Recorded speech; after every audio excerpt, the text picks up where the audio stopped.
ই যে অগ্নিবীণাৰ তান। কবি অম্বিকাগিৰি ৰায়চৌধুৰী।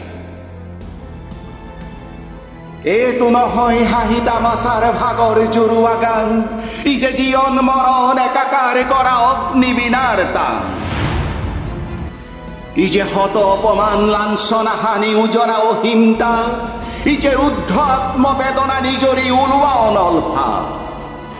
ই যে সুধাৰ কাৰণে দেৱদানৱৰ সিন্ধু মথন গান, ই যে মৃত্যুঞ্জয় পদৰ কাৰণে মহাহলাহল পান।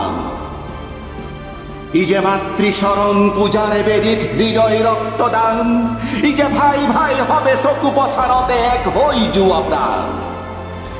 ই যে হীনতা নিচতা ভীৰুতা দীনতা জোকাৰি পেলোৱা ভাৱ, ই যে একে ৰূপে ৰহে একে ৰঙে চঙে এক কৰি দিয়া চাপ। ই যে মহামানৱতা মূৰ্ছিত হোৱা অতি ঘোৰ অপমান, ই যে উৎপীড়নৰ ঘৃণিত গৰ্ব গুৰি কৰা অভিযান। ই যে সুপ্ত জীৱন চকুৱা জগুৱা বজ্ৰণী নাটান, ই যে মানৱৰ অধিকাৰ হেতু কৰা শৃংখল অভিযান। ই যে নৰ নাৰায়ণ লাঞ্ছিত হোৱা ভয়াৱহ ইতিহাস, ই যে জীৱনৰ হকে মৰিবৰ হেতু প্ৰাণ ভৰা অভিলাষ।